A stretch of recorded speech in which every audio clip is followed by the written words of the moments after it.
Internet ने भी नहीं, पता नहीं क्या सिस्टम का एरर रहा कुछ। स्टार्ट करते हैं। लाइक शेयर सब्सक्राइब आप कर दीजिएगा अगर ना किया हो तो। क्वेश्चन नंबर 1 आपके सामने है। क्वेश्चन नंबर 1 आपके सामने है, आप देंगे जवाब। 40+ क्वेश्चंस की आपकी क्वेश्चंस रहेंगे। सेट इस बार बहुत ज्यादा नहीं आने हैं तो बहुत ज्यादा तकलीफ मत लीजिएगा। जो फ्री नोट्स दिए हुए हैं सारे सब्जेक्ट्स के वो जरूर रीड कर लीजिएगा। मुश्किल चीजों के चक्कर में जो चीजें आती हैं, है ना, 2% के चक्कर में 98% नहीं खोया जाता, तो उस पर जरूर ध्यान रखिएगा। जो रेपिटेटिवली चीजें पूछी जाती हैं उनको अच्छे से हम करके जाएं। ठीक, क्वेश्चन नंबर 1 देखिएगा। क्वेश्चन नंबर 1 है, which of the following is not a part of primary mathematics curriculum. ये क्वेश्चन आप कोई भी साल उठा लीजिए सीटेट के पेपर का, और लगभग हर साल में मिल जाएगा कि निम्नलिखित में से कौन सा प्राथमिक गणित पाठ्यचर्या का भाग नहीं है। बस ये 4 ऑप्शंस थोड़े थोड़े चेंज कर दिए जाते हैं और पूछ लिया जाता है आपसे, ठीक है ना। तो फटाफट से आपको बताना है कि कौन सा एक एनसीएफ बोल रही हूँ, करिकुलम का, मैथमेटिक्स करिकुलम का पार्ट नहीं है। देखिएगा, प्रोबेबिलिटी, पैटर्न्स, देखिए ये दिमाग में बिठा लीजिए, ये हर साल आते हैं कि पैटर्न प्राइमरी लेवल पे पढ़ाया जाता है, डेटा हैंडलिंग पढ़ाया जाता है, एस्टिमेशन पढ़ाया जाता है। इसके अलावा एक और चीज होती है आपकी जिसको हम क्या कहते हैं, जो पैटर्न्स तो हो ही गए, और भी कुछ एक जो आपका आई थिंक कॉन्स्टलेशन या कुछ तो उसको कहते थे, मतलब जिसमें पैटर्न्स का ही एक प्रकार हो गया। तो ये कई बार बस चेंज कर देता है आपको 2-3 चीजें जो हर बार पूछी जाती है। जैसे रेशो प्राइमरी में जनरली नहीं दिखाता है, मतलब इस तरह का एक कॉम्बिनेशन है। प्रीवियस मैराथन भी अगर आपने देखी होंगी या क्वेश्चंस की प्रैक्टिस देखी होगी तो ये हर बार आता है किसी ना किसी फॉर्म में। तो ये इन 3-4 ऑप्शंस के अलावा जब कुछ डिफरेंट ऑप्शन हमें नजर आएगा तो हम समझ जाएंगे कि ये प्राइमरी पे नहीं पढ़ाया जाता है, प्राइमरी लेवल पर। बाकी तो आप चाहें तो सिलेबस को भी एक बार देख सकते हैं प्राइमरी लेवल के। मतलब प्रोबेबिलिटी जो है वो 6th के बाद एटलीस्ट 7th वगैरह में हम पढ़ रहे होते हैं, यानी प्राइमरी क्लास में नहीं पढ़ाई जाती, एलिमेंट्री क्लासेस में हम पढ़ते हैं प्रोबेबिलिटी को, और फिर 11th 12th तक पढ़ते रहते हैं। ठीक, तो प्रोबेबिलिटी प्राइमरी क्लास का टॉपिक नहीं है, यानी कक्षा 1 से 5 तक नहीं पढ़ाया जाता है, जिसको हम प्राइमरी कक्षा कहते हैं। क्वेश्चन नंबर 2 देखिएगा और जवाब दीजिएगा। विच of the following is least effective Which of the following is least effective as an assessment strategy in mathematics at primary level? प्राथमिक स्तर पर गणित के आकलन युक्ति के रूप में निम्नलिखित में से कौन सा सबसे कम प्रभावशाली है। यानी आप गणित का आकलन कर रहे हैं, एक क्वेश्चन असेसमेंट पे भी हर हालत में आता ही है। तो अगर हम बात करें तो सबसे कम महत्वपूर्ण या नॉट इंपॉर्टेंट, उतना हम कहेंगे किसमें, असेसमेंट यानी आकलन। जब आप बच्चों को जान रहे हैं कि उनको कितना आता है, कैसे आगे बेहतर करेंगे, तो ऑब्जर्वेशन बेस्ड एक्टिविटीज, कि आप कोई एक्टिविटी आपने बच्चों को दी और आप देख रहे हैं, ऑब्जर्व कर रहे हैं, ये तो होना चाहिए, ठीक है ना। फिर आगे बढ़े। मैंने कुछ भी नहीं पढ़ा ma'am, please guide me. Shubham Tripathi कह रहे हैं। शुभम त्रिपाठी, सिर्फ नोट्स उठा लीजिए, डिस्क्रिप्शन बॉक्स में लिंक दिया हुआ है, या टेलीग्राम चैनल पे भी उन नोट्स को पढ़ लीजिए 3 से 4-5 बार और पढ़ पाएंगे आप। बहुत शॉर्ट नोट्स हैं, है ना। और जो क्वेश्चंस ये 5 प्रैक्टिस सेशंस कराए हैं, मेगा सेशंस, इनको देख लीजिए। इससे ज्यादा शॉर्ट वे अगर कोई बता दे तो बता दीजिएगा। ये काम आपने मल्टीपल टाइम कर दिया तो अभी भी निकल जाएगा। पेपर कोई तूफान नहीं है, और जिस सिलेबस भी चेंज नहीं हुआ जिस पेपर का इतने सालों से, और ऑफलाइन में कंपैरेटिवली इजी रहती हैं चीजें। तो ऑब्जर्वेशन बेस्ड एक्टिविटीज, इसका मतलब ये नहीं बिना पढ़े पास हो जाएंगे, बट इतना काम कर लीजिए। मैराथन देख लें तो और अच्छा है, जो 11 वीडियोस हैं। ऑब्जर्वेशन बेस्ड एक्टिविटीज बिल्कुल सही है। टर्म एंड एग्जामिनेशन, ये टर्म एंड एग्जामिनेशन क्या हो गया, ऐसे टाइप चीज हो गई कि सम्मेटिव या योगात्मक मूल्यांकन जैसी बात हो गई। इसमें जजमेंट पे फोकस रहता है, ना कि फीडबैक पर। और असेसमेंट या आकलन का, टेस्ट का जो पर्पस होना चाहिए वो बच्चे को फीडबैक देना होना चाहिए, इंप्रूवमेंट होना चाहिए, जबकि टर्म एंड में जजमेंट होता है, इतने % मार्क्स आए। एफए जो है पॉजिटिव बात है, यूज ऑफ रूब्रिक्स जो है पॉजिटिव बात है, कुछ ट्रिक्स जैसा भी हम कर लेंगे परसों या मतलब पेपर से एक दिन पहले। ऑब्जर्वेशन बेस्ड एक्टिविटीज ये सब सही है, बट बी ऑप्शन सही नहीं है। आगे बढ़ेंगे क्वेश्चन नंबर 3 पर। देखिएगा एक बार, क्वेश्चन नंबर 3 क्या कहता है, according to national curriculum framework 2005 which among the following is not the prime objective of teaching measurement in primary classes. यानी राष्ट्रीय पाठ्यचर्या की रूपरेखा 2005 के अनुसार निम्नलिखित में से कौन सा प्राथमिक कक्षाओं में मापन के शिक्षण का मुख्य उद्देश्य नहीं है। यानी जब आप मेजरमेंट की बात कर रहे हैं, मापन पढ़ा रहे हैं, मेजरमेंट टॉपिक पढ़ा रहे हैं, तो इसका प्राइम ऑब्जेक्टिव यानी मुख्य ऑब्जेक्टिव क्या नहीं है, बताइएगा। देखते हैं क्या कहानी है। अगर हम बात करते हैं कि कौन सा एक प्राइम ऑब्जेक्टिव यानी मुख्य उद्देश्य नहीं है किस चीज का, एनसीएफ के अकॉर्डिंग मैथ्स करिकुलम का या प्राइमरी लेवल पे मेजरमेंट पढ़ाने का, ठीक, मापन, कि भाई मापना जो हम सिखाते हैं, to enhance the estimation skills of children, भाई बिल्कुल जरूरी है, अनुमान लगाने का कौशल बेहतर होगा। भाई ये पेंसिल भी उसको दिखे या एक छत भी उसको दिखे तो हर चीज में वो क्या है, अनुमान लगाना शुरू करता है कि ये शायद इतनी इसकी लंबाई होगी, इतनी चौड़ाई होगी। मेजरमेंट में ये चीज बेहतर होती है, एस्टिमेशन बेहतर होता है। या किसी चीज को आपको मान लीजिए माउस भी है तो इसको भी हाथ पे रख के बताने की कोशिश करेगा, एस्टिमेट करेगा कि हाँ ये शायद 50 ग्राम या 100 ग्राम का होगा, तो धीरे धीरे उसका एस्टिमेशन बेटर होता है। बी ऑप्शन है to make children familiar with standard units of measurement, यानी मापन की मानक इकाइयों से बच्चों को परिचित करवाना, जो कि सही बात है। जो स्टैंडर्ड यूनिट्स ऑफ मेजरमेंट हैं वो भी थोड़े से उससे क्या होंगे, अवगत हो जाएंगे कि भाई ये सेंटीमीटर होता है, ये किलोग्राम होता है, ये होता है, ठीक है। To make children differentiate between standard and non standard units of measurement, ये भी हो जाएगा कि जो हम जस्ट आइडिया में कह देते हैं, कुछ यूनिट्स होती हैं जो आप देखेंगे गांव देहात में कहीं पे चल रही होगी, जो स्टैंडर्ड मेजरमेंट यूनिट नहीं है बट लोग उसको मान लेते हैं क्योंकि वो चलता है। To develop mastery in solving all the problems related to measurement, ये गड़बड़ है। प्राइमरी लेवल पे हम क्या चाह रहे हैं, बच्चे को मास्टर बना दें, जितने भी प्रॉब्लम्स होंगी मेजरमेंट से रिलेटेड उनको सॉल्व करने में, नहीं, ये ज्यादा एक्सपेक्टेशन है प्राइमरी लेवल पे, ये काम सही नहीं होगा, ये मेन ऑब्जेक्टिव नहीं हो सकता, बाकी के तीनों जरूरी हैं, ठीक है। फिर प्राइमरी लेवल नहीं रहेगा ना अगर वो सब कुछ मास्टर ही बन गया हर चीज में। क्वेश्चन नंबर 4 देखिएगा, फिर तो आगे की क्लासेस में मेजरमेंट पढ़ाने की जरूरत ही नहीं है क्योंकि मास्टरी तो वहीं हासिल हो गई। क्वेश्चन नंबर 4 देखिए, in a primary grade mathematics text book the concept should be, यानी प्राथमिक कक्षा के गणित की पाठ्य पुस्तक में अवधारणाएं या कॉन्सेप्ट्स को कैसे प्रेजेंट किया जाना चाहिए। तो पहला ऑप्शन है proceed from complex to simple. देखिए ये बिल्कुल पेडागोजी की समझ आपकी बता देगी, आपको सिंपल टू कॉम्प्लेक्स, सरल से जटिल की ओर जाते हैं, ना कि जटिल से सरल की ओर। Proceed from abstract to concrete, ये आपको पियाजे की स्टेजेस में भी आपने पढ़ा है, मूर्त से मूर्त, कॉन्क्रीट से एब्स्ट्रैक्ट की तरफ जाते हैं, सीए होता है, एसी नहीं होता, ठीक। यानी मूर्त से जिसको देख सकते हैं उससे जिसको दिमाग में समझ सकते हैं उसकी तरफ जाएंगे, ठीक है ना। पहले कॉन्क्रीट ऑपरेशनल स्टेज आती है, बाद में फॉर्मल आती है जिसमें एब्स्ट्रैक्ट थॉट आता है। Proceed from concrete to abstract, ये बात एकदम सही है, या सिंपल टू कॉम्प्लेक्स जाना, सरल से जटिल की ओर जाना। आपका सिलेबस भी ऐसे ही डिजाइन होता है जिसको स्पाइरल करिकुलम कहते हैं कि चीजें एक से दूसरे से कनेक्टेड होती हैं और जैसे आप आगे जाते हैं चीजें कॉम्प्लेक्स होती जाती हैं, है ना, या प्रीवियस नॉलेज से जुड़ती जाती हैं। तो सिंपल टू कॉम्प्लेक्स जा सकते हैं, कॉन्क्रीट टू एब्स्ट्रैक्ट जा सकते हैं, मूर्त से अमूर्त की ओर जा सकते हैं। पहले बच्चे को दिखाया जाता है कि ये 2 पेन है, बाद में इन 2 पेन को रिप्रेजेंट करिए कॉन्क्रीट हुआ, इसको टच और फील किया जा सकता है। बच्चों तुम्हारे पास 4 टॉफी हैं, बाद में 4 को डायरेक्ट 4 लिख दिया जाता है। तो हम क्या जाते हैं, कॉन्क्रीट से एब्स्ट्रैक्ट की तरफ जाते हैं, ठीक है जी। बात डी ऑप्शन है be introduced through formal algorithm, algorithm हो गया बिल्कुल, उसको रट्टे लगाने वाली बात हो गई। C option is the right answer over here. आगे बढ़ेंगे क्वेश्चन नंबर 5 पर। क्वेश्चन नंबर 5 देख लेते हैं भाई क्या कहता है। क्वेश्चन नंबर 5 क्या कहता है एक बार देखते हैं।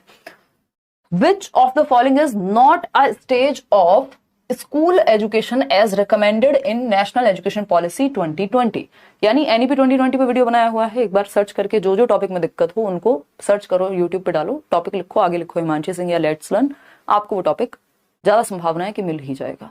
देखिए 5th क्वेश्चन आपका, which of the following is not a stage of school education as recommended in national education policy 2020, यानी निम्नलिखित में से कौन सा स्कूली शिक्षा का एक स्तर नहीं है। यानी स्कूली शिक्षा का स्तर बदला है, पहले 10+2+3 होता था स्ट्रक्चर, और अगर सिर्फ स्कूल एजुकेशन की बात करें तो 10+2 होता था, 1 से 10वीं और 11वीं 12वीं, ये प्रीवियस स्ट्रक्चर था जब तक नेशनल एजुकेशन पॉलिसी 2020 नहीं आई थी। अभी क्या है लेटेस्ट, वो है आपका 5+3+3+4 534 का स्क्वायर, ये हमें पता है ना, 534 में 3 का स्क्वायर, ये हमें पता है। अब इसमें भी FPMS से याद रखना है, फाउंडेशनल पीरियड है 5 साल का, प्रेपरेटरी पीरियड है 3 साल का, मिडिल स्टेज है 3 साल की और सेकेंडरी स्टेज है 4 साल की। ये है आपका नेशनल एजुकेशन की पॉलिसी के अनुसार जो आपका पैटर्न है एजुकेशन का आज के समय में। बात सही है या नहीं है? बिल्कुल सही होनी चाहिए। अब क्या सही उत्तर होगा? फाउंडेशनल स्टेज होती है बुनियादी चरण 5 साल का, प्रेपरेटरी स्टेज होती है 3 साल की, मिडिल स्टेज होती है 3 साल की, लेकिन प्राइमरी स्टेज जैसा कुछ नहीं है, है ना। प्राइमरी स्टेज जैसा कुछ नहीं है, इसमें भी आप लोग गलती कर रहे हैं, इतने प्यारे प्यारे सवाल में भी गलती करेंगे तो कैसे चलेगा सरकार, है। आप अगर बेसिक स्ट्रक्चर हम नेशनल एजुकेशन पॉलिसी का नहीं समझ पाएंगे, प्राथमिक स्तर इसको समझने की कोशिश कीजिए कि पूछा क्या है। ऑप्शंस के थ्रू तो समझ जाना चाहिए था कि बुनियादी स्तर है नई एजुकेशन पॉलिसी में, प्रेपरेटरी स्टेज भी है, मिडिल स्टेज भी है, लेकिन प्राथमिक स्टेज अलग से नहीं है। फाउंडेशनल पीरियड में ही कक्षा 1 और 2 आ जाती है, शुरुआत के 3 साल में आंगनबाड़ी है, और जो आपका प्रेपरेटरी पीरियड है उसमें कक्षा 3, 4 और 5 है। तो primary stage 1st to 5th वाला पार्ट खत्म हो चुका है अभी, ठीक। तो B option is the right answer, क्योंकि यही गलत है। क्वेश्चन नंबर 6 देखिएगा एक बार। क्वेश्चन नंबर 6 क्या कहता है समझेंगे फटाफट से। क्वेश्चन नंबर 6 कहता है as per NCF 2005 vision statement school mathematics takes place in a situation where, यानी राष्ट्रीय पाठ्यचर्या की रूपरेखा 2005 के अनुसार यह दृष्टि कथन की विद्यालय का गणित उन परिस्थितियों में सीखा जाता है जहां, यानी मैथमेटिक्स जो है हम वहां सीख रहे हैं, उस सिचुएशन में सीख रहे हैं जहां पर children learn to enjoy mathematics. बिल्कुल सही बात है, बच्चा गणित को एंजॉय कर पाए ऐसी सिचुएशन में सीखना है, ऐसा माहौल होना चाहिए गणित सीखने के लिए। Teachers are expected to engage low performing students in class activities, यानी शिक्षकों से निम्न प्रदर्शन के लिए विद्यार्थियों को कक्षा क्रियाकलापों में संलग्न रखने की अपेक्षा हो। मतलब जो लो परफॉर्मिंग स्टूडेंट्स हैं उनको क्लासरूम एक्टिविटीज में इन्वॉल्व करिए। क्यों भाई, जो हाई परफॉर्मर्स हैं, जो एवरेज परफॉर्मर्स हैं, उनको भी तो रखेंगे, सिर्फ लो परफॉर्मर्स को ही क्यों एक्टिविटीज में बिजी रखना है। Bright children pose and solve meaningful problem, सिर्फ ब्राइट बच्चे जो अच्छा करते हैं, अच्छा गणित आता है जिनको, उन्हीं को सिर्फ मीनिंगफुल प्रॉब्लम्स दो, बाकी सबको रोट लर्निंग करा दो, ये भी गलत है। तो only A option is right, जो कि ए ऑप्शन में ही दिया हुआ है। आप लोग सही जवाब जिसका दे भी रहे हैं। ठीक है बात, आगे बढ़ें क्वेश्चन नंबर 7 की तरफ। क्वेश्चन नंबर 7 क्या कहता है देखते हैं एक बार। क्वेश्चन नंबर 7 क्या कहता है एक बार देखते हैं। A child writes number names against each number as. Number name हमें पता है भाई, 1 को 1 लिख रहा है बच्चा, 1 को हिंदी में होगा तो 1 लिख रहा होगा, ठीक है ना। 2 को TWO2 लिखने की जगह उसने सिर्फ 2 ही लिख दिया, क्योंकि उसका ध्यान साउंड पे है और उस साउंड से वो रिकॉग्नाइज नहीं कर पा रहा कि इसकी स्पेलिंग TWO2 होगी, ये भी वाला 2 उसने लिख दिया। ठीक है जी। फिर 3, चलो 3 को तो 3 सही लिख दिया। 4 को उसने 4 लिखने की बजाय 4 लिख दिया। 5 को 5 ही लिखा है। अब इसका मतलब क्या है, बच्चों को सुन के साउंड के आधार पे सही स्पेलिंग लिखने में समस्या हुई है। ठीक, तो इसका सही उत्तर क्या होगा, which of the following is correct for the given context. इस कॉन्टेक्स्ट में कौन सी एक बात सही है। The child is unable to understand symbolic representation of numbers. बच्चा संख्याओं के प्रतीकात्मक सांकेतिक निरूपण को समझने में असमर्थ है। ऐसा कहना एकदम बेवकूफी हो जाएगी। क्यों हो जाएगी, क्योंकि अगर बच्चे का ऐसा होता कि वो सिंबॉलिक रिप्रेजेंटेशन नहीं समझ रहा, 4 के सामने उसने लिखा तो 4 ही है ना, ऐसा थोड़ी कि 3 लिख दिया है, तो इसका मतलब समझ तो वो रहा है। ठीक, तो ये भी गलत हो गया। The child is using homophones incorrectly, ये बात एकदम सही है। होमोफोन हमने इंग्लिश और हिंदी पेडागोजी में भी हम पढ़ते हैं, होमोफोन स्पेशली इंग्लिश में पढ़ते हैं। होमोफोन, फोन का मतलब है साउंड, यानी जो साउंड है ना, जो सिमिलर साउंड होती है उसको समझने में उसको दिक्कत है, क्योंकि 4 और 4 की जो साउंड है वो कुछ हद तक क्या है, सिमिलैरिटी है उसमें। ठीक, या फिर अगर हम बात करें किसकी, 2 और TWO2 की जो साउंड है वो होमोफोन्स है, मतलब साउंड एक जैसे ही करते हैं लगभग, तो इसलिए उसको दिक्कत हो रही है ये बात समझने में। The child has made logical errors, इसमें लॉजिकल एरर जैसा कुछ नहीं है, लिंग्विस्टिक एरर है। The child doesn't understand the concept of numbers as having a numeric value and a numeral. ये तो सब बेकार की बातें हो गई। B option is the right answer over here. आगे बढ़ेंगे क्वेश्चन नंबर 8 की तरफ। क्या कहता है ये, विच of the following is least appropriate about the nature of mathematics, यानी गणित की प्रकृति के बारे में कौन सी बात सबसे कम सही है। नेचर ऑफ मैथमेटिक्स एक टॉपिक है, आपके नोट्स में भी गिवन है ना। लीस्ट एप्रोप्रिएट यानी निम्नलिखित में से कौन सा गणित की प्रकृति के संबंध में सबसे कम उपयुक्त है। वो नोट्स जरूर पढ़ लीजिए, जो भी नए लोग हैं, फ्री नोट्स हैं, वो कुछ बेचा नहीं जा रहा है आपको। अगर ठीक से पढ़ लेंगे सीटेट निकल जाएगा, नेक्स्ट बैचेस में एनरोल होंगे, मस्त पढ़ाई करेंगे, आगे के पेपर की तैयारी हो जाएगी, समय व्यर्थ नहीं होगा आपका कि आप सीटेट में अटके रह जाएंगे। ठीक है ना, इसलिए वो एकदम फ्री नोट्स हैं। बताइए एक बार, mathematics is inclusive, least important पूछा है। Mathematical concepts are hierarchical in nature, हाँ क्या होते हैं, पदानुक्रमिक होते हैं, एक कॉन्सेप्ट से दूसरा कॉन्सेप्ट कॉम्प्लेक्स होता जाएगा, और अगर पीछे वाला नहीं आता तो आगे वाले को समझने में दिक्कत होगी। Mathematics can be understood as a study of patterns, चलिए मान लेंगे पैटर्न्स की स्टडी है। Mathematics is inclusive in nature as it always include social subjectivities, यही गलत हो गया, क्योंकि मैथमेटिक्स एक ऐसा सब्जेक्ट है जहां पे ऑब्जेक्टिविटी बहुत है, वस्तुनिष्ठता बहुत है, लॉजिक बहुत है। ये नहीं है कि समाज में कुछ चल रहा है, आजकल माहौल ये चल रहा है तो मैथमेटिक्स का आंसर कुछ और हो जाएगा, है ना। वो साइकोलॉजी में चीजें, इस तरह के कॉन्सेप्ट हो सकते हैं, वो और सब्जेक्ट्स में हो सकते हैं, बट मैथ्स में जो है, जो सामाजिक व्यक्तिनिष्ठता है, मेरे और आपके विचार से चीजें नहीं बदलती हैं। यहाँ पे जो है वो है 2 + 2 4 ही होता है, तो इसमें ऑब्जेक्टिविटी ज्यादा है। ठीक है जी, तो चलें आगे बढ़ें। Logical reasoning plays important role, ये बात तो सही है। तो गलत क्या है, सी ऑप्शन, जो गलत है वही सही है, क्योंकि पूछा ही गलत था। आगे बढ़ेंगे क्वेश्चन नंबर 9 की तरफ। क्या कहता है क्वेश्चन नंबर 9, ये कहता है while introducing fractions in a primary class, यानी भिन्नों का परिचय दिया जा रहा था कहां, प्राथमिक कक्षा में। An effective teaching strategy would be to start with, एक प्रभावी शिक्षण की योजना या तरीका कौन सा होगा जिससे शुरू किया जाए प्राइमरी लेवल पे फ्रैक्शन को, भिन्न को समझाना। भिन्न समझते हो ना, पढ़ते थे, देखिएगा the definition of a fraction, भिन्न की परिभाषा दे दो, तो ये इफेक्टिव तरीका नहीं है, ये तो रोट तरीका है। रिकॉलिंग इंटीजर को, पूर्णांक जो होते हैं उनको, उनका पुनः स्मरण, चलो ठीक है सुन लिया, लेकिन इफेक्टिव तरीका पूछा है हमसे। रिप्रेजेंटिंग, ये तो ट्रेडिशनल तरीके हैं। Representing various fractions numerically on the black board, बहुत सारे फ्रैक्शंस को ब्लैक बोर्ड पे रिप्रेजेंट कर दो numerically. Pictorial representation of various fraction, सबसे बेहतर तरीका यही है कि एक तो हमें बच्चे को कॉन्क्रीट लेवल पे उसके विजुअल एस्पेक्ट को बहुत ध्यान में रखना है, तो विभिन्न भिन्नों का चित्र द्वारा निरूपण करना, यानी pictorial representation of various fractions. सबसे आसान होता है कि हम एक उसको होल दिखाएं, फिर बताएं कि अगर इसको हाफ कर दिया जाए तो ये 1/2 कहलाएगा। ये सबसे इफेक्टिव तरीका है भिन्नों के बारे में जब हम पढ़ा रहे हैं, तो एक पिक्चर से भी आप इसको समझ सकते हैं। D option was the right answer कि फ्रैक्शन, ये पिक्टोरियल रिप्रेजेंटेशन है कि भाई एक जो कंप्लीट सर्कल है, एक बॉल भी है, तो वो 1 है। जब उसको डिवाइड कर दे रहे हैं, हाफ में 2 पार्ट्स में कर दे रहे हैं, तो ये 1/2 हो जाएगी, फ्रैक्शन फॉर्म में कन्वर्ट होना शुरू हो जाएगा। अगर हम देख रहे हैं यहाँ पे 4 हिस्से कर दिए तो 1/4 हो गया, 8 हिस्से कर दिए तो 1/8 हो गया, 16 कर दिए तो 1/16 हो गया, 16 हो गया। ठीक है ना, चलिएगा। खैर, इसको हम जो अभी इंडिपेंडेंस डे गया है तो मुझे याद आ रहा है, जो आपका इंडियन फ्लैग है, तिरंगा है, उसके बीच वाला जो पार्ट होता है उसके थ्रू भी आप इसको कुछ हद तक समझा सकते हैं, मतलब कि उसमें कितने होते हैं, या मतलब भिन्न का अच्छा एग्जाम्पल वो बन सकता है। क्वेश्चन नंबर 10 देखिएगा एक बार, क्या कहता है क्वेश्चन नंबर 10, समझते हैं। क्वेश्चन नंबर 10 कहता है, miss Aastha, a class 4 mathematics teacher gives an activity to her students to segregate given geometrical shapes into different groups based on their properties.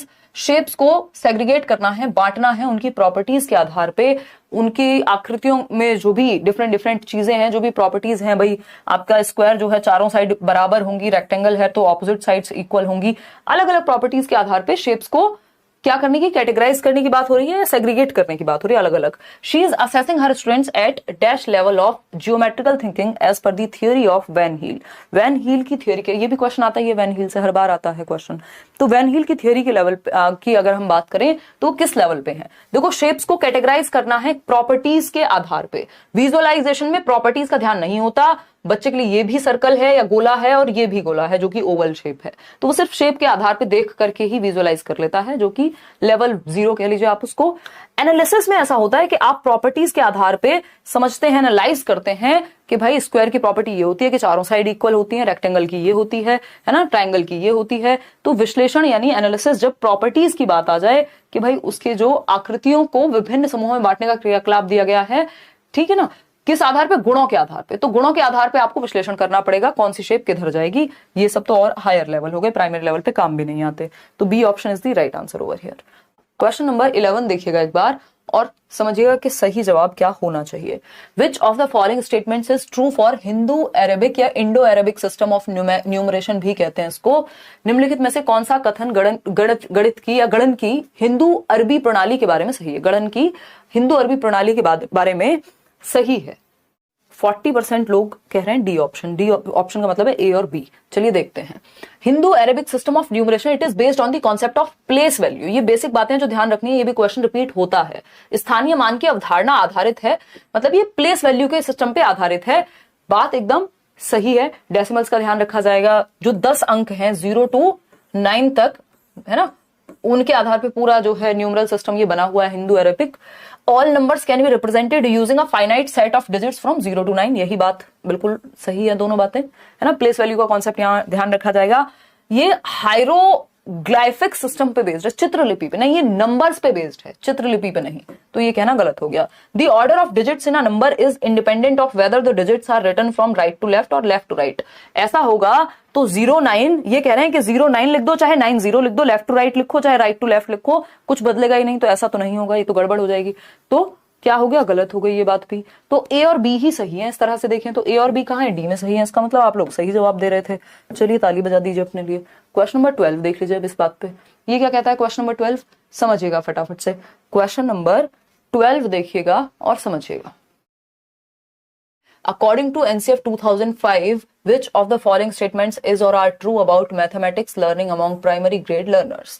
यानी राष्ट्रीय पाठ्यचर्या की रूपरेखा 2005 के अनुसार प्राथमिक स्तर के शिक्षार्थियों में गणित के अधिगम के संदर्भ में कौन सी बात सही है?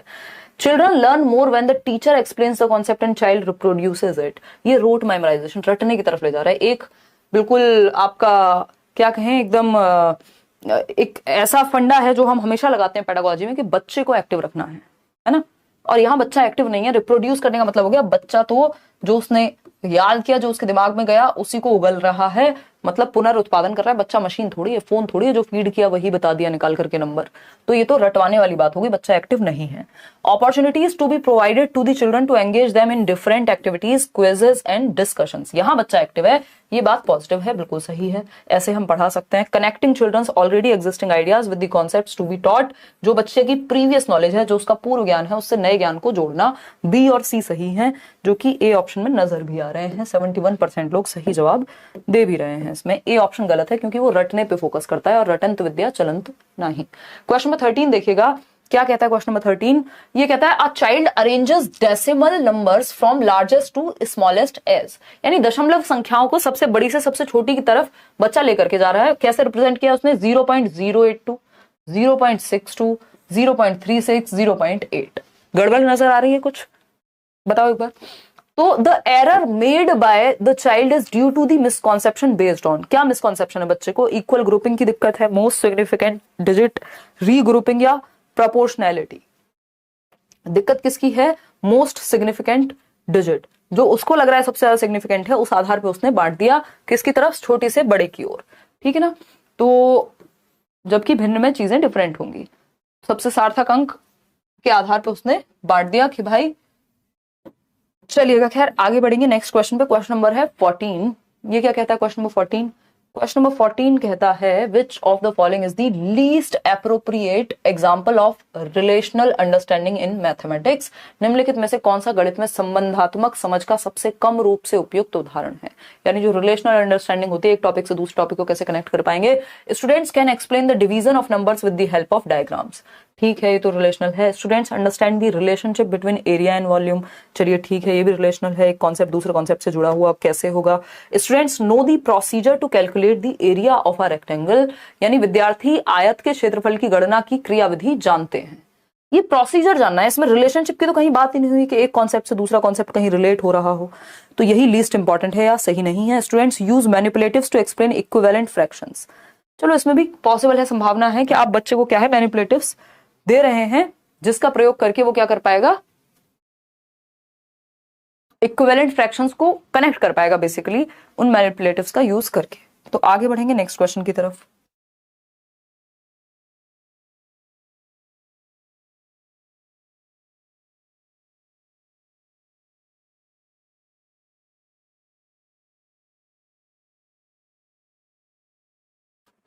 देखिएगा क्वेश्चन नंबर 15। क्वेश्चन नंबर 15 क्या कहता है? Miss Shami a mathematics teacher gave the following question to her class. यानी मिस शामी है, शम्मी है और एक मैथमेटिक्स टीचर है। Give the following question to her class, एक क्वेश्चन दिया अपनी क्लास को। Find the dimensions of all the rectangles whose area is 36 square units given that the dimensions of the rectangles are whole numbers by giving this task the teacher was trying to. यानी शम्मी एक गणित की शिक्षिका ने निम्नलिखित प्रश्न अपनी कक्षा को दिया। यदि आयतों की लंबाई चौड़ाई पूर्णांक है तो उन सभी आयतों की लंबाई चौड़ाई ज्ञात कीजिए जिनका क्षेत्रफल 36 वर्ग यूनिट है ना। तो मतलब क्या कहा? 36 स्क्वायर यूनिट्स है। और डायमेंशन के बारे में एक और बात उन्होंने बताई हुई है कि the dimensions of the rectangles are whole numbers. क्या है? होल नंबर्स हैं, मतलब होल नंबर हैं, ये भी बता दिया। तो connect together the concepts of array type multiplication, area of rectangles and commutative property of multiplication.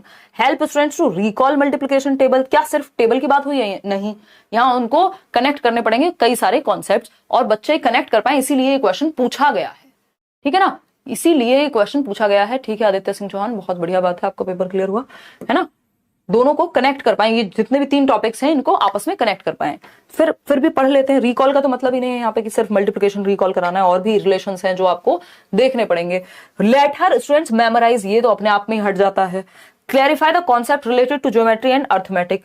इससे बेटर क्या ये नहीं है? बिल्कुल है। तो कुछ क्वेश्चंस तो ऐसे होते हैं जो आपकी अंडरस्टैंडिंग से आप एलिमिनेट करके सॉल्व कर देंगे। क्वेश्चन नंबर 16 देखिएगा, ये क्या कहता है क्वेश्चन नंबर 16? ये कहता है Faiza says that 1/8 is a greater fraction than 1/2। यानी बच्चे को लग रहा है 1/8 बड़ा है किससे? 1/2 से, जो कि गलत है ऑफ कोर्स। भाई भिन्न की संख्या है तो छोटे वाला बड़ा होगा। तो अगर हम बात करें तो फैजा कहती है 1/8 1/8 बड़ा है 1/2 से। Which of the following is most appropriate for the error made by Faiza? Faiza से जो ये गलती हुई है, जो त्रुटि हुई है, इसका मोस्ट अप्रोप्रिएट रीजन क्या हो सकता है वो बताएंगे आप। यार क्वालिटी चेंज कर लो तो साफ दिखेगा बिल्कुल, है ना। ऑटो की जगह वो कर लो 1080p। प्रोसीजरल एरर है, प्रोसीजर में तो एरर नहीं दिख रहा, प्रोसीजर में गड़बड़ थोड़ी है, कोई प्रोसीजर का काम भी नहीं था। केयरलेस एरर है, बच्चा केयरलेस एरर नहीं करेगा। लैंग्वेज का भी एरर नहीं है, ये कॉन्सेप्चुअल एरर है। उसके भिन्न के या फ्रैक्शन के कॉन्सेप्ट को समझने में अवधारणात्मक त्रुटि है कि उसको नहीं उस चीज को समझ में आ पाया कि अगर फ्रैक्शन की बात करें तो 1/2 बड़ा होगा। ये कॉन्सेप्ट की क्लैरिटी में कमी है, कॉन्सेप्ट क्लियर नहीं है बच्चे का। तो B option is the right answer. आगे बढ़ेंगे क्वेश्चन नंबर 17 पर। क्वेश्चन नंबर 17 क्या कहता है? According to NCF 2005 the mathematics curriculum should be, यानी गणित की जो पाठ्यचर्या है वो कैसी होनी चाहिए एनसीएफ के अनुसार। बच्चों को एक्टिव रखना है। कोहेरेंट एंड स्टैटिक, देखिए स्टैटिक नहीं होगी किसी भी सब्जेक्ट की पाठ्यचर्या के, स्थैतिक है, मतलब कोई चेंज ही नहीं आता उसमें कभी। भाई एटलीस्ट अगर हिस्ट्री भी है तो उसको भी हम क्या करेंगे, डिफरेंट एग्जांपल्स, डिफरेंट तरीके, चेंजेस तो सभी सब्जेक्ट्स में आते हैं समय के साथ, ठीक है ना। कोहेरेंट एंड स्टैटिक, सुसंगत और स्थैतिक, तो स्टैटिक नहीं होगा, स्टैटिक नहीं हो सकता करिकुलम, उसमें डायनेमिक होना चाहिए, थोड़ा फ्लेक्सिबल होना चाहिए। एम्बिशियस सही है, कोहेरेंट सही है कि कनेक्टेड हो चैप्टर्स एक दूसरे से, अगेन स्टैटिक नहीं होगा, एक्टिविटी ओरिएंटेड सही था। तो इनमें एक एक ऑप्शन तो सही है, लेकिन दूसरा जो पेयर है उसमें एक गड़बड़ है, तो एक ही ऑप्शन सही बचता है, एम्बिशियस एंड कोहेरेंट। यानी एम्बिशियस का मतलब यहाँ क्या है, डिजायर होनी चाहिए कि नेक्स्ट लेवल पे और कॉम्प्लेक्स होती जाएंगी चीजें और इंटरेस्ट भी बढ़ता जाएगा, चैलेंजिंग भी लगेगा थोड़ा सा। और कोहेरेंट यानी कॉन्सेप्ट्स एक दूसरे से स्पाइरली जुड़े हुए होंगे, है ना, कनेक्टेड होंगे। तो D option is the right answer. आगे बढ़ेंगे क्वेश्चन नंबर 18 पर। क्वेश्चन नंबर 18 क्या है भाई? ये कहता है, क्वेश्चन नंबर 18 कहता है which of the following can be considered as a base to develop algebraic thinking among primary grade learners, यानी प्राथमिक कक्षा के अधिगमकर्ताओं में बीजीय चिंतन या जो हम बीज गणित कहते हैं, जिसको एल्जेब्रिक थिंकिंग की अगर हम बात कर रहे हैं तो कैसे लेकर के आए। पहला ऑप्शन है starting with simple patterns of repeating shapes and then moving to complex patterns involving numbers, यानी शेप से नंबर्स के बीच में रिलेशन क्रिएट करना शुरू करें। Using graphical method to introduce algebraic equations, या फिर introducing algebraic identities to solve the problems, emphasising the use of algebra in daily life. लगाइए तुक्के, सब अपने अपने जवाब दे रहे हैं इसमें अलग अलग। देखिएगा, अगर हम बात करें यहाँ पे तो प्राथमिक कक्षा के अधिगमकर्ताओं में बीजीय चिंतन को विकसित करने के लिए निम्नलिखित में से किसको आधार के रूप में लिया जाता है, बेस किसको बनाएं? तो starting with simple patterns to repeating shapes and then moving to complex patterns involving numbers, बात तो ठीक है, बेस बना सकते हैं।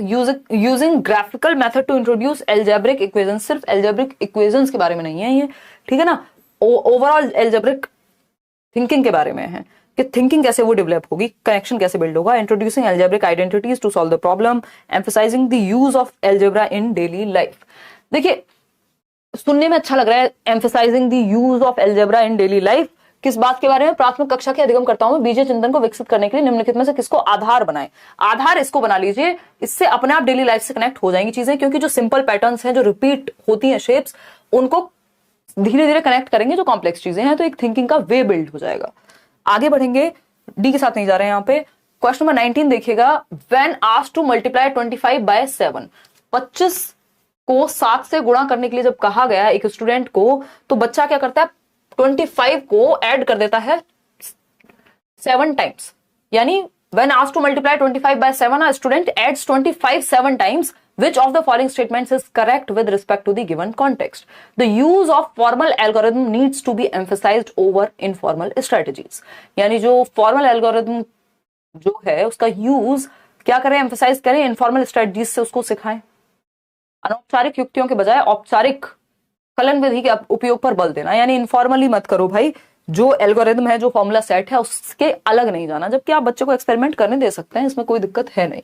The strategy used by the student can not be assessed by the teacher, यानी जो स्ट्रेटेजी दी है टीचर कह देगा नहीं नहीं ये ऐसे नहीं करना, वो असेस ही नहीं करेगा, उसका आकलन ही नहीं करेगा, ये भी गलत है।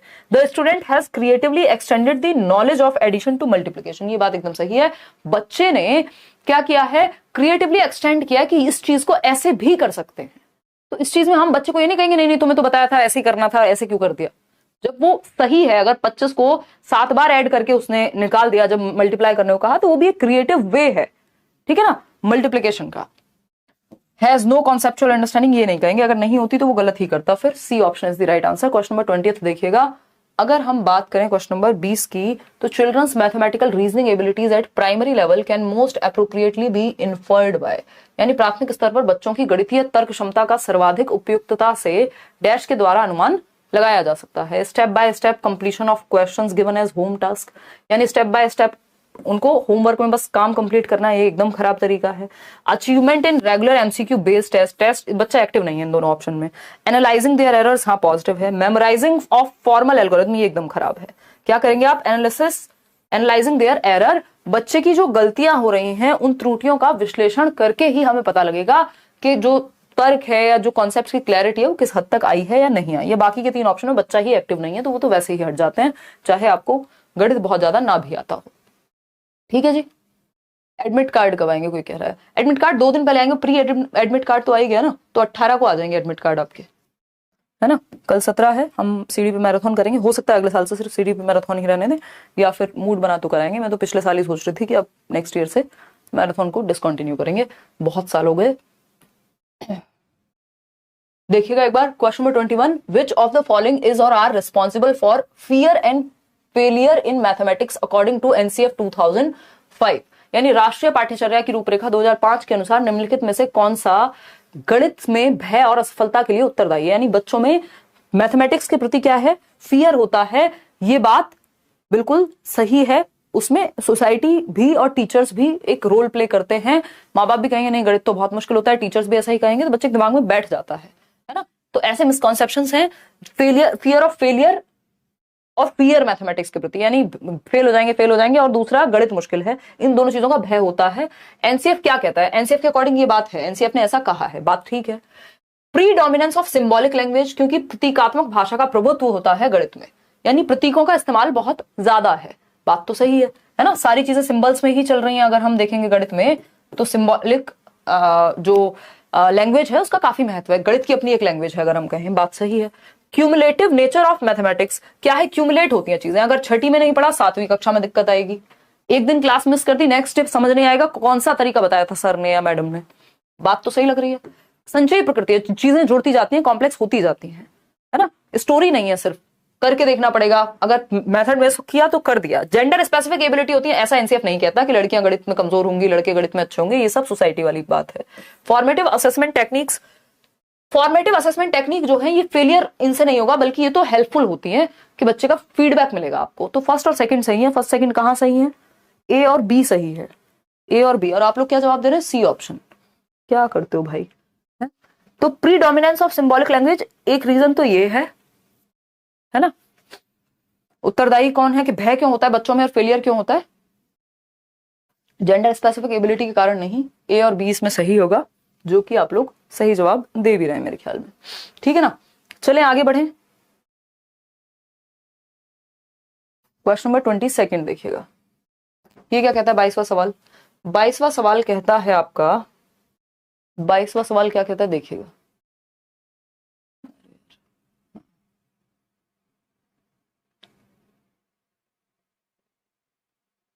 बहुत बढ़िया, आदित्य कह रहे हैं कि 3 बार क्लियर कर चुके हैं आपने, जो भी करा अभी तक इनफ है सीटेट।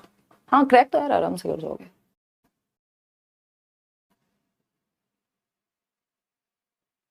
शामला सारे सब्जेक्ट्स का दिया हुआ है, एक बार नोट्स पढ़ो, एक बार देखो। अच्छा उसकी बात कर रहे हो क्या, एसएसटी और उस वाले पार्ट की? उसके लिए फिर आपको एनसीईआरटी ही रेफर करनी है, वो तो पहले से मैंने क्लियर किया हुआ।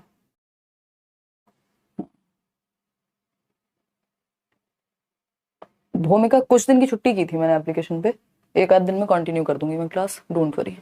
सीटेट का सिलेबस तो खत्म हो ही गया था, बाकी क्लासेस आपकी कंटिन्यू हो जाएंगी। देखिएगा बी ऑप्शन 40% लोग कह रहे हैं। देखिए, while deducing the area of a parallelogram from a rectangle, the most common transformation that a teacher does to relate the formula of area of these 2 shapes. क्या करते हैं टीचर? मॉक टेस्ट के बारे में बात कर रहा है कोई, 1 मिनट रुक जाओ भाई। कोई बात नहीं, अब मॉक टेस्ट को छोड़ दो कि कितना स्कोर आ रहा है मॉक टेस्ट में, उस बात पे ज्यादा फोकस करके कोई फायदा होना नहीं है अभी, है ना। उस बात पे ज्यादा फोकस करके कोई भी फायदा होना नहीं है। चलिए इधर आ जाते हैं, बहुत बातें कर लिया आज हमने कमेंट्स में। पटना में है एग्जाम, कोई बात नहीं, अब तो जहां भी है पेपर तो देने जाओ यार, पता नहीं है नेक्स्ट एग्जाम कब आए, दिसंबर में हो नहीं हो क्या रहे, तो एटलीस्ट पेपर देके आओ। While deducing the area of a parallelogram, यानी पैरेललोग्राम का आप एरिया निकाल रहे हैं जिसको चतुर्भुज कहते हैं I think, from a rectangle, the most common transformation that a teacher does to relate the formula of area of these two shapes is, flip कर देगा, रोटेट करेगा, ट्रांसफॉर्मेशन इज नॉट पॉसिबल, नहीं ऐसा नहीं है, ट्रांसलेशन नहीं, flip कर देगा टीचर, इसको स्पेशल काइंड ऑफ पैरेललोग्राम कह देते हैं, स्पेशल काइंड ऑफ रेक्टेंगुलर कह देते हैं पैरेललोग्राम को। तो इसमें सिमिलैरिटी होती है, फ्लिप करके एक सिंपल तरीका या कॉमन, मोस्ट कॉमन या कॉमनली यूज तरीका है फ्लिप करना। आगे बढ़ेंगे क्वेश्चन नंबर 23 पर, क्या कहता है 23वां सवाल, ये कहता है which of the following statements is true for teaching of data handling in primary classes, यानी निम्नलिखित कथनों में से कौन सा प्राथमिक कक्षाओं में आंकड़ों का प्रबंधन के शिक्षण के संबंध में सही है। यानी आप आंकड़ों का प्रबंधन यानी डेटा हैंडलिंग सिखा रहे हैं, इतनी चीजें थी, उसको बच्चा अपना एक लिस्ट बना लेगा, है ना, बेसिक डेटा हैंडलिंग कैसे सिखाएंगे, उसके लिए सही तरीका कौन सा है। It should not be introduced as students of primary classes won't be able to understand, नहीं डेटा हैंडलिंग होता है, आप देखेंगे 5th वगैरह में, तो ये तो गलत हो जाएगा कि नहीं पढ़ाएं।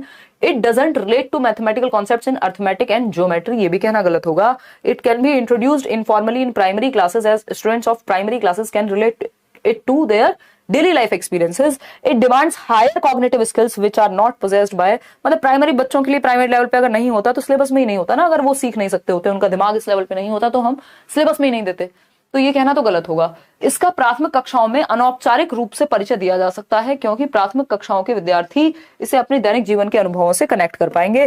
कैसे कर पाएंगे, एक बेसिक तरीका है, हम बताते हैं कि भाई एक टोकरी है, फलाना है, जहां पे 5 सेब है या 4 पेन है ना, तो बेसिक रिकॉर्ड जो है उसको करना आ जाता है। जो इनफॉर्मल, जो उस बच्चे के जीवन से जुड़ी हुई चीजें हैं, वहां पे आप डेटा हैंडलिंग को इंट्रोड्यूस कर सकते हैं informally.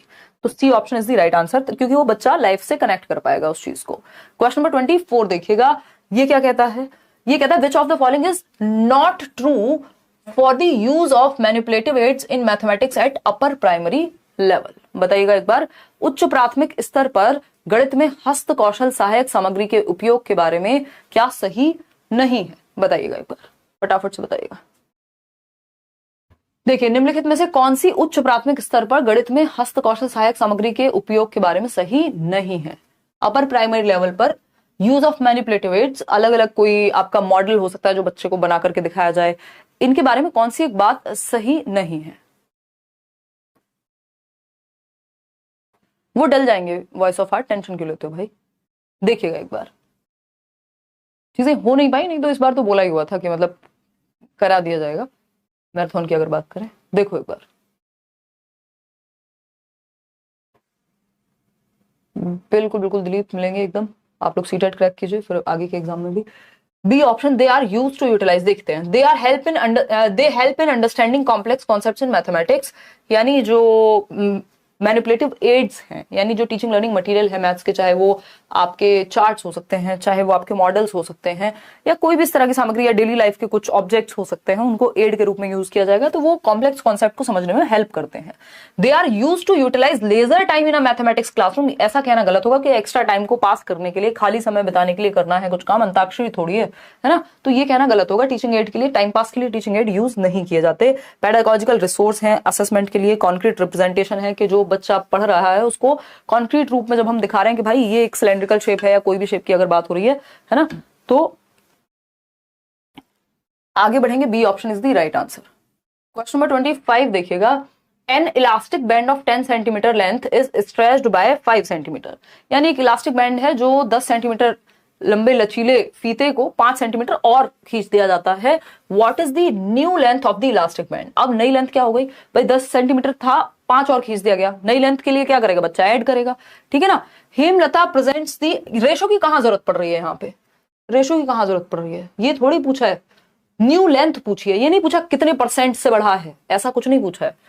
Hemlata presents the above word problem to the students in her class. The underlying concept that she is referring to is addition. आगे बढ़ेंगे, कोई प्रोपोर्शन मल्टीप्लिकेशन ऐसा कुछ भी यहाँ यूज करने की जरूरत ही नहीं पड़ेगी, क्योंकि ये नहीं पूछा कितने परसेंट से बढ़ा और समथिंग। क्वेश्चन नंबर 26 देखिएगा, following is the conversation between two students about their mathematics class. बच्चा ए है जो कह रहा है lots of questions were going round in my head but I was too scared to ask them. यानी मेरे मस्तिष्क में, मेरे दिमाग में बहुत से क्वेश्चन घूम रहे थे पर मुझे पूछने में डर लग रहा था, ऐसा एक स्टूडेंट ए कहता है मैथ्स की क्लासरूम में।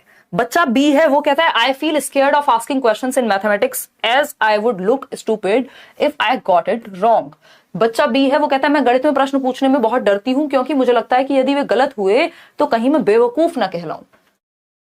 जबकि एक क्लासरूम में क्या होना चाहिए, डर नहीं होना चाहिए क्वेश्चन पूछने के प्रति। अगर एक अच्छा क्लासरूम है, एक अच्छा टीचर है तो एक फ्रेंडली माहौल होगा, है ना, एक फ्रेंडली माहौल होगा। बाकी जो और प्रोग्रेसिव स्कूल्स हैं या बाहर की कंट्रीज में इवन टीचर का नाम लेना भी नॉर्मल है, कॉमन है। क्यों? क्योंकि भय का माहौल होगा तो बच्चा कनेक्ट नहीं कर पाएगा, एक फ्रेंडशिप वाला माहौल नहीं बन पाएगा और बच्चा डर के मारे पूछेगा नहीं बहुत सारी चीजें। तो ये एक खराब क्लासरूम कहलाएगा, ट्रेडिशनल क्लासरूम या टीचर सेंटर्ड क्लासरूम कहलाएगा। ठीक है ना।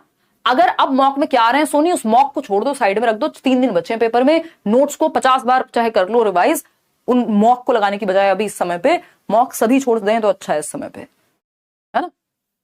ओएमआर भर लिया, आपको पता है आपके 2.5 घंटे में पेपर हो जाएगा, उतना बस उतना काफी है। मॉक का रोल अब खत्म हो चुका है, अब आपको रिवीजन जितना ज्यादा हो सके वो कर लेना है और प्रीवियस ईयर को पढ़ लो या प्रैक्टिस कर लो, बजाय कि आप मॉक लगाते रहो इस समय। उससे डर पैदा होगा, स्पेशली जिनके नंबर कम आ रहे हैं उनके लिए, वो अवॉइड करें इस टाइम पे। 32% लोग ए कह रहे हैं। चलिए समझते हैं। आई फील स्केयर्ड, इसका रीजन क्या है? पहला ऑप्शन है सिचुएशन ये डेपिक्ट करती है कि टीचर सेंटर्ड क्लासरूम है, बात तो सही है। Lack of fearless environment in the mathematics class, ये बात भी सही है कि गणित की कक्षा में भय रहित माहौल की कमी है, यानी जो एनवायरनमेंट डर से मुक्त होना चाहिए वहां डर भरा हुआ है, तो ये बात तो गलत है। ठीक है जी, यही रीजन है दोनों। बाकी सी डी भी पढ़ लेते हैं। एक्सक्यूजेस नहीं है बच्चे के, बच्चे में गड़बड़ ढूंढते ही नहीं है हम चाइल्ड सेंटर्ड क्लासरूम में। Lack of conceptual understanding of the teacher, अब ये तो हम नहीं कह सकते कि टीचर के कॉन्सेप्ट्स में दिक्कत होगी, बच्चा पूछने में डर रहा है, इसका मतलब कहीं और समस्या है ना। तो ए और बी कहीं है, D option is the right answer. A और सी नहीं होगा। एक्सक्यूजेस तो बच्चे को हम एक्सक्यूज नहीं कहते इस बात को। क्वेश्चन नंबर 27 देखिएगा, ये क्या कहता है देखते हैं। अकॉर्डिंग टू NEP 2020, जो राष्ट्रीय शिक्षा नीति 2020 के अनुसार, the important principal for imparting quality education and making children self learners is, यानी राष्ट्रीय शिक्षा नीति 2020 के अनुसार गुणवत्ता शिक्षा प्रदान करने और बच्चों को स्वतः स्व अधिगमकर्ता बनाने के लिए, यानी बच्चे खुद से सीख पाए, इसके लिए क्या महत्वपूर्ण सिद्धांत है? लर्निंग व्हाट टू लर्न, यानी यह सीखना कि क्या सीखना है। Learning where to learn from, कहां से सीखना है। लर्निंग हाउ टू लर्न या learning whom to learn from. बताइएगा, बच्चे इंडिपेंडेंट लर्नर्स बन पाए, खुद से सीखने पे जोर दे पाए, इस बात के लिए उनको हमें सिखाना होगा कि सीखते कैसे हैं। Learning how to learn, learning how to learn, यह सीखना कि सीखते कैसे हैं, किसी चीज को समझते कैसे हैं, एक कॉन्सेप्ट को दूसरी जगह पे लागू कैसे करेंगे। ये नहीं कि व्हाट टू लर्न में तो रट्टे लगा लोगे आप सिलेबस के, लेकिन जब आपको ये आता होगा कि हाउ टू लर्न, सीखते कैसे हैं किसी चीज को, तो आप कुछ भी सीख सकते हो फिर। तो बाकियों से ये कहीं ज्यादा बेटर है, लर्निंग हाउ टू लर्न। आगे बढ़ेंगे, क्वेश्चन नंबर 28 देखिएगा, ये क्या कहता है। क्वेश्चन नंबर 28 कहता है which of the following is important for a teacher while teaching estimation. आप क्या सिखा रहे हैं? अनुमान शिक्षण के लिए सबसे महत्वपूर्ण विधि या तरीका कौन सा है? एस्टिमेशन सिखा रहे हैं हम। Teacher must explain that there is one best way to estimate, सिर्फ एक सिंगल तरीका होता है किसी चीज को पढ़ने का, ये एकदम गलत बात है। Teacher should neglect the answers, बस नेगेटिव वर्ड मिल गया हमें, नेग्लेक्ट कैसे कर देगा भाई teacher. Teacher should motivate the students with the closest estimate, यानी टीचर को मोटिवेट करना चाहिए बच्चों को जो भी क्लोजेस्ट, सबसे निकट का अनुमान जो भी सही हो। Teacher should give space for a range of reasonable answers followed by a discussion. यहां पे बच्चा हमें ज्यादा एक्टिव नजर आ रहा है, बाकी आप जो जवाब देंगे हम वो नहीं मानेंगे, क्योंकि अगर गलत होगा तो कैसे मान लेंगे भाई? गलत होगा तो कैसे मान लेंगे?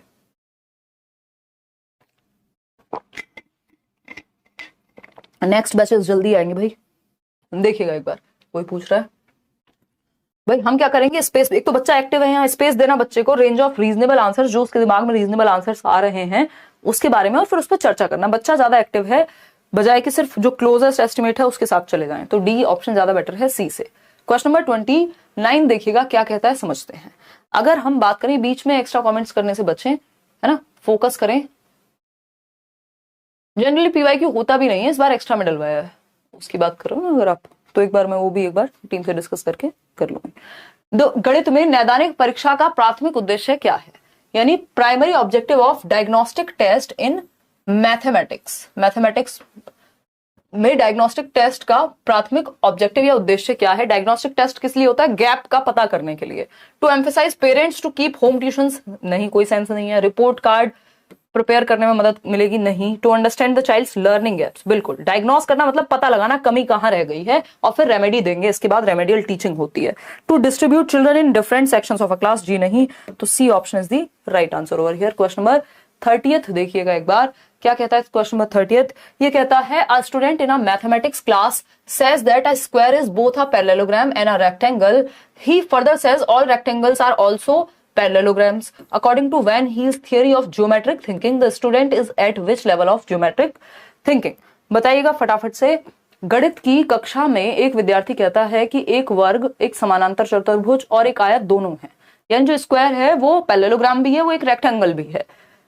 बात तो सही है। अब वह आगे कहता है कि सारे आयत भी समानांतर चतुर्भुज होते हैं, यानी ऑल रेक्टेंगल्स जो हैं वो समानांतर चतुर्भुज हैं। वैन हीले की ज्यामिति चिंतन के अनुसार ये क्या है? बेसिकली कनेक्शन बिल्ड करने की कोशिश कर रहा है बच्चा, रिलेशनशिप्स के थ्रू समझ रहा है शेप्स को। अब आप जवाब देंगे फटाफट से कि क्या सही है और क्या गलत है। 35% लोग गलत जवाब दे रहे हैं, 34% लोग सही जवाब दे रहे हैं। चलिएगा, खैर बीएड डीएलएड दोनों किया तो कोई दिक्कत नहीं, फिर तो आप 2 पेपर बिल्कुल। तो अगर हम यहाँ बात करें, सिर्फ विजुअलाइजेशन पे तो नहीं है कि शेप देख के कुछ भी कह दिया हो, एक्सियोमेटिक भी नहीं है ये क्या है? रिलेशनशिप्स की बात यहाँ हो रही है कि बच्चा रिलेशनशिप को क्या कर पा रहा है? रिकॉग्नाइज कर पा रहा है, जो कि एनालिसिस में आता है। बट ये क्वेश्चन पूछा हुआ है पेपर में और उन्होंने एनालिसिस को कंसिडर करने की बजाय रिलेशनशिप्स को कंसिडर किया, तो ये एक बात हुई आपकी। ये जो उसका भी नेक्स्ट लेवल है, उधर ये पहुंच गए, है ना, जो डिडक्शन वाला लेवल था जिसमें रिलेशनशिप्स हम देख रहे थे। तो A option is the right answer over here.